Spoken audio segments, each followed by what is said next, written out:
pemirsa, senang sekali saya Angel dapat bertemu dengan Anda semua dalam program Dialog Khusus. Nah, pemirsa, seperti yang kita ketahui, tahun 2020 awal itu adalah pertama kali COVID-19 itu masuk ke Indonesia. Dan sekarang di tahun 2025, dengar-dengar nih katanya COVID-19 sudah masuk lagi ke Indonesia sampai Kemenkes itu mengeluarkan surat edaran. Nah, kita akan bahas lebih lanjut kali ini bersama dengan anggota Komisi DPRD Kota Surabaya, Dr. Zuhroh. Langsung saja, apa kabar dokter? Alhamdulillah Mbak Angel baik. Gimana tanggapannya dokter? Katanya 2025 ini COVID-19 masuk lagi di Indonesia. Ya namanya penyakit ya Mbak ya, mesti kadang hilang, kadang timbul. Apalagi COVID ini kan nggak mungkin ya dieradikasi bersama dengan TBC atau flu. Ya, itu flu itu sampai kapanpun mesti ada ya. Cuma perbedaannya kan kalau dulu tingkat kematiannya itu kan tinggi ya. Jadi kalau kita itu sudah kena COVID itu rasanya itu malaikat maut itu sudah intip.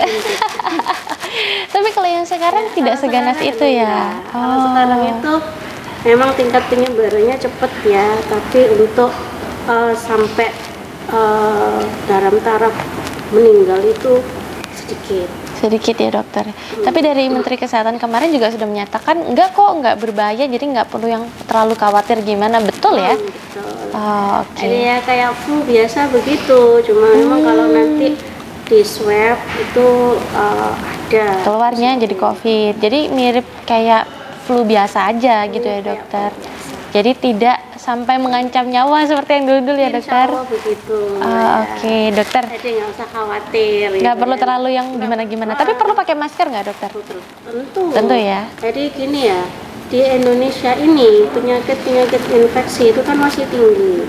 Ya TBC masih tinggi. Kemudian ISPA, infeksi saluran pernapasan akut itu juga masih tinggi ya. Sering kan kita itu melihat batuk pilek seperti itu. Sebenarnya hikmahnya COVID itu pada pemakaian masker. Kalau dulu itu sebelum ada COVID, orang pakai masker itu kan mesti dibilang sakit TBC. Kena sakit paru-paru ya gitu kan ya. Tapi setelah ada COVID itu orang pakai masker itu biasa, betul, dan itu mungkin habitnya terbawa sampai sekarang ya dokter. Betul, dan itu penting. Baik ya dokternya justru. Jadi kalau kita sudah tahu bahwasanya kita itu pilek atau batuk, sebenarnya pakai masker kalau ada di kerumunan banyak orang. Ya kan kita tidak tahu ada orang yang rentan gitu ya, rentan kena infeksi gitu ya. Ada yang kemudian gampang kena infeksi seperti itu. Kalau kita paham dengan diri kita, ya kita kan tidak menularkan ke yang lainnya. Oke, tapi kalau bagi yang merasa sehat-sehat saja, tapi pergi ke sebuah pusat perbelanjaan, tetap perlu nggak dokter menurut dokter untuk pencegahan? Kalau saya perlu. Perlu ya, karena kita nggak tahu orang sekitar kita sedang sehat atau enggak. Jadi kita pakai masker itu pada zaman sekarang itu sebaiknya kalau di kerumunan itu lebih bagus untuk pencegahan. Ya baik itu yang sehat maupun yang sakit. Yang sehat itu untuk mencegah terhadap dirinya, yang sehat itu juga supaya tidak yang sakit supaya tidak menularkan. Jadi memang walaupun merasa sehat, penting juga ya tetap pakai masker ya. Kayaknya habis ini penjual masker omsetnya naik lagi nih dokter. Belum tentu juga, iya betul dokter. Bisa jadi masker itu bisa kita bikin sendiri loh Mbak. Oh gitu ya dokter ya. Dari kain itu. Kita lilit-lilit ya. Karena itu lebih menurut saya lebih ramah lingkungan ya daripada yang masker sekali pakai. Oh jadi sampah soalnya dokter ya. Tapi kalau yang masker yang dari kain itu kan kita bisa cuci sendiri dan ya kalau kita bersiap kan nggak mungkin masker berhari-hari nggak kita cuci. Oh betul juga ya. Tapi tadi dokter sudah sempat singgung kalau COVID yang sekarang ini tidak ganas, cuman memang penyebarannya lebih cepat. Nah katanya dokter juga tadi seperti flu batuk biasa. Bedanya apa dokter sama flu batuk biasa atau memang hampir sama plek-ketiplek, cuman ketika dites keluarnya COVID gitu aja? Kalau flu biasa itu kan nggak sampai menyebabkan sesak ya. Oh oke. Ya, kecuali ada pneumonia. Tapi nanti kalau di rumah sakit ya begitu ada sesak ya pasti nanti akan ada diperiksa swabnya, diperiksa apa ada enggak itu virusnya di dalam itu. Ya, jadi kalau gejala awal hampir sama dengan flu. Hampir sama dengan flu, jadi kayak ada bersin-bersin, hidung gatal, meler juga gitu ya dokter. Ada panas-panas, ada sumar. Ada, oh oke. Yang nyeri kan. Nyerinya apa dokter? Di tenggorokan atau Nggak, gimana? di badan. Oh di badan. Kayak orang pegel-pegel itu, hampir sama seperti itu. Lah baru nanti itu kita akan menjurus ke arah COVID itu manakala ada sesak. Oke. Seperti itu baru dites. Oke. Jadi orang awam gitu ya nggak bisa self diagnosis ya. Aku batuk pilek, aku COVID gitu nggak boleh ya dokter ya.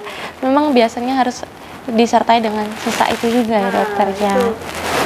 Tapi nanti kalau misalnya itu banyak terjadi lagi ya tanpa sesak pun seperti dulu, setiap batuk pilek mesti harus disuruh swab.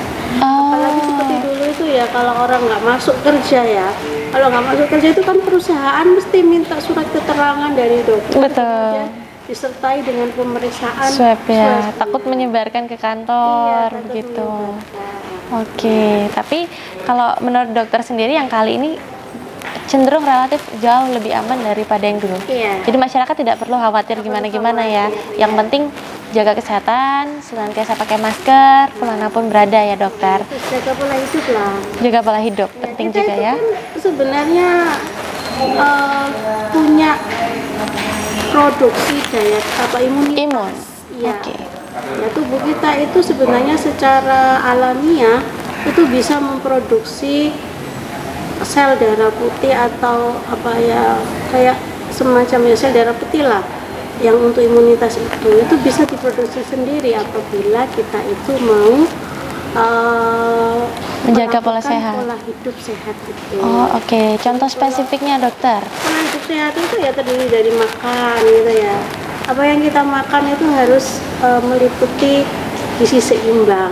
4 sehat 5 sempurna gitu ya. 4 sehat 5 sempurna sekarang itu kan istilahnya gizi seimbang. Gizi seimbang. Jadi kalau makan itu ya harus ada karbohidratnya, yang sumber karbohidrat itu nasi dan sejenisnya. Ada nasi, ada ketela, ada jagung, ada sagu gitu ya, dipilih salah satu gitu ya. Terus kemudian ada sumber protein. Sumber protein itu bisa protein nabati, bisa protein hewani, bisa dari tumbuhan atau dari daging-dagingan itu ya, dari daging atau ikan gitu ya. Terus kemudian serat, lemak. Lemak itu juga bisa dari ikan-ikan itu juga. Kemudian ada mineral sama vitamin yang itu sumbernya dari sayuran dan buah. Selama ini kita kan hanya makan biasanya nasi sama ikan doang ya. Iya, betul dokter. Dan orang-orang itu cenderungnya nggak suka itu untuk makan buah sama sayur. Padahal itu harus dilengkapi ya dokter. Iya, jadi vitamin mineral inilah pembentuk imunitas juga. Kalau karbohidrat itu kan kalori ya, energi. Betul. Kalau protein itu mengganti sel-sel yang rusak. Ya. Yang vitamin dan mineral itulah yang nanti jadi untuk mendukung terbentuknya zat imunitas itu. Makanya dulu itu kalau kita kena COVID kan dikasih vitamin itu ya. Vitamin mikronutrien dan makronutrien. Ada vitamin D, ada kemudian zinknya, ada seleniumnya, dan seperti itu. Nah, itu sebenarnya kalau kita mau hidup sehat dengan makan makanan gizi seimbang itu cukup ya dokter. Olahraga ini kan kita juga susah ya. Betul dokter, padahal sesepele jalan kaki pun itu sudah olahraga ya dokter. Olahraga itu nggak harus jingkrak-jingkrak, aerobik, nge-gym yang mahal itu cukup jalan kaki. Ya kalau ke pasar jalan kaki, jangan sedikit-sedikit naik sepeda motor gitu ya dokter. Ya, cukup 30 menit sehari jalan kaki, seperti itu. Kenapa kok ada kan yang tanya, kalau kita ngepel seperti itu apa termasuk olahraga? Kalau ngepelnya dengan gembira ya masuk, tapi kalau ngepelnya dengan perengat-perengut ya, jadinya hormon negatifnya itu pengaruh ya dokter ya. Jadi dari pikiran juga mempengaruhi kesehatan dokter. Betul. Jadi kalau kita itu happy, itu yang keluar itu hormon bahagia. hormon kayak oksitosin, endorfin itu yang keluar, itu yang bikin kita itu senantiasa terlindungi gitu ya. Itu kan ada hubungannya juga nanti dengan pembuluh darah kita, imunitas kita juga.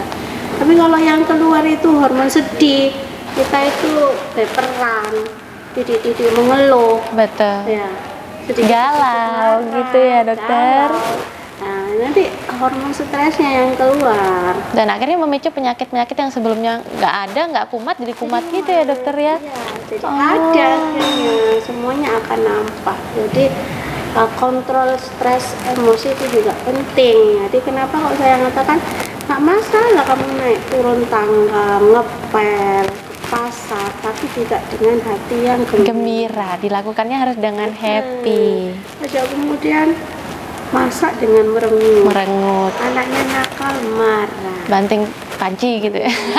Ngomel-ngomel, ya susah.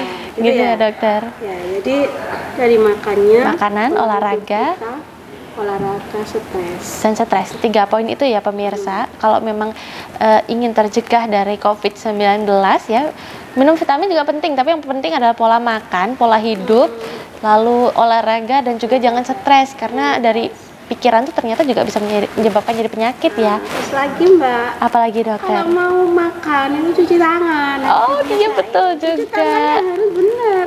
Jangan pakai kobokan begini. Jadi cuci tangan tuh pakai air yang mengalir. Karena kita nggak tahu ya dokter, di tangan kita ada apa yang kita pegang-pegang sebelum kita makan ya dokter. Tangannya bersih ya. Kelihatannya. Tapi kalau kita lihat di mikroskop, apalagi mikroskop yang kecil mikron itu, Kelihatan semua ya dokter. iya malah kita takut sendiri.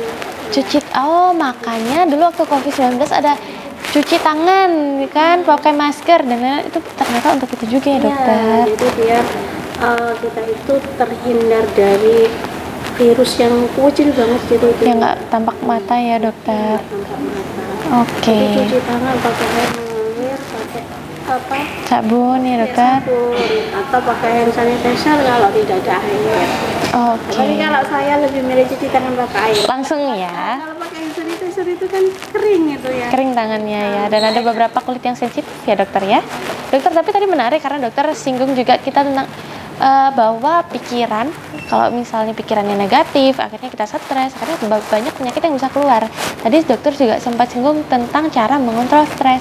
Mungkin bisa dibocorkan tipsnya seperti apa dokter? Ya kalau stres itu sebenarnya dari diri kita sendiri ya. Ya. Aku dulu tuh pernah dibilangin gini, jangan menunggu orang lain untuk membahagiakan dirimu, tapi bahagiakanlah diri Dirimu kita sendiri. dengan cara kita sendiri. Oh betul juga Ya. dokter. Kalau saya capek ya harus tidur kan. Tapi kalau orang lain mungkin nggak sama ya. Mereka kalau capek, stres, ketemu healing ya monggo healing. Cara healingnya beda-beda ya. Beda-beda. Kalau Betul. saya harus tidur. Ya setelah tidur selesai kan gitu ya. Jadi itu situasional. Jadi tidak sama. Tapi yang tahu adalah diri kita sendiri. Lah hati nurani itu juga kan nggak bisa dibohongi ya. Kita itu bahagianya dengan cara apa? Monggo dilakukan. Tapi tentu tidak menghalangi kewajibannya. Jadi jangan sampai kita tuh healing habis gitu kewajiban kita terhadap anak sama suami Hilang gitu ya dokter ya. Intinya supaya kita nggak seperti itu ya harus sabar sama ikhlas. Waduh, Walaupun itu repot ya, susah ya. nggak mudah ya Sabar sama dokter. ikhlas itu mudah diucapkan tapi sulit untuk Dilakukan. Intinya itu memang. Jadi Jadi- kalau kita itu ada masalah ya dihadapi dengan sabar dan ikhlas. Ya, memang itu sangat sulit. Tapi kalau kita mau untuk berubah, mau untuk mengubah perilaku kita, insya Allah jadi mudah. Ya, termasuk misal ya, kita tahu itu rumah kita itu kuotor banget ya, anak-anak begini.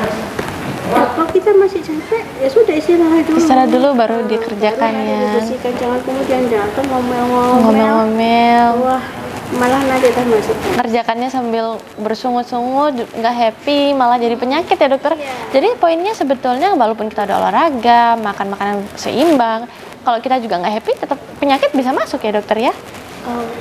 semuanya tuh bisa masuk Mbak. tergantung semuanya. Pola hidup ya. Nggak bisa hanya dari satu sisi, semuanya itu Terakumulasi, dokter. Tapi kita berbicara juga tentang COVID-19 ini, tadi kan tipsnya adalah pola makan, pola hidup, olahraga, nggak boleh stres. Terus siapa saja dokter orang-orang yang kira-kira rentan untuk terkena? Ya, itu kalau dalam medis itu dinamakan komorbiditas ya. Oke. Jadi orang-orang yang rentan kena itu siapa saja? Yang pertama tentu anak-anak ya. Anak-anak. Anak-anak itu kan karena imunitasnya itu masih rendah ya dokter ya. Sempurna. Balita itu ya. Balita, oke. Terus yang kedua itu yang punya penyakit kronis kayak semacam diabetes mellitus, kencing manis. Ya, orang yang manis itu gampang kena penyakit, gampang ketularan. Makanya kenapa kok sekarang itu semua orang yang kena kencing manis itu di puskesmas ada pemeriksaan TBC. Ya, khawatirnya orang ini yang kena kencing manis itu ujuk-ujuk batuk tapi dia nggak merasa kalau nggak itu tahu ya. Oke. Makanya setiap orang yang kena diabetes mellitus itu sama puskesmas langsung dilakukan pemeriksaan TBC. Terus kemudian orang yang kena HIV, orang kena HIV itu juga mudah terkena penyakit karena imunitasnya sudah rusak ya dokter ya. Ada yang penyakit kronis itu sama anak-anak yang rentan terpapar lagi ya virus COVID-19. Tapi bukan berarti yang muda-muda nggak bakal kena juga ya dokter ya? Nggak bisa juga, kadang-kadang ya karena kita sering beraktivitas ke sana kemari ya, ketemu banyak orang, kemudian kita tidak pakai masker ya, apalagi kemudian stresnya tinggi. Betul ya, itu ya kan, apalagi yang galau-galau habis diputusin pacar itu juga stresnya tinggi, itu malah rentan ya dokter ya. Pacar jadi lagi. Oke, jadi yang rentan terkena penyakit COVID lagi adalah balita dan juga mungkin orang-orang yang sudah terkena penyakit kronis. Lansia juga dokter? Iya, lansia. Lansia juga. Ada di lansia, orang-orang yang sepuh-sepuh itu sepuh-sepuh ya dokter. Nah, kalau misalnya dulu nih udah pernah kena COVID lagi, sekarang masih bisa kena lagi nggak dokter? Bisa lah. Oh, bisa juga ya dokter ya.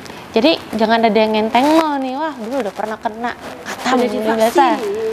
Ya, nggak jaminan juga dokter ya. Oh, oke. Kalau cara pencegahannya dokter, selain pakai masker dan cuci tangan, apalagi mungkin dokter yang bisa ditambahkan? Ini tadi melakukan pola hidup sehat. Pola hidup sehat, itu ya dokter ya. Mungkin ada pesan-pesan kepada masyarakat yang sekarang mungkin lagi panik, aduh COVID-19 menyebar lagi. Mungkin bisa ada pesan-pesannya dokter, silakan. Pesan saya kepada seluruh masyarakat Surabaya khususnya, tetap jaga kesehatan, melakukan pola hidup sehat tadi ya, kita harus mau berubah ya, harus mau melakukan pola hidup sehat, karena dengan kita melakukan pola hidup sehat itu kita itu ibaratnya punya pasukan yang kuat ya. Manakala kita punya pasukan yang kuat, diserang penyakit apapun, insya Allah kita tetap mampu untuk bertahan. Dan yang terakhir, jangan stres ya, jangan kelola stres dengan baik ya. Jadi masalah itu nggak mungkin tidak ada, tapi manakala kita bisa mengelola stres, insya Allah badai pasti akan berlalu. Baik, terima kasih banyak Dokter Zura atas waktu dan kesempatannya. Pemirsa, kita sudah dikasih tips nih tadi gimana cara menjaga pola hidup sehat, makanannya juga harus sehat, lalu menjaga pola stres supaya kita nggak gampang kena penyakit, dan semoga bermanfaat juga untuk pemirsa setia Surabaya TV. Akhir kata, saya Angel beserta seluruh kerabat kerja yang bertugas pamit undur diri. Salam Surabaya TV.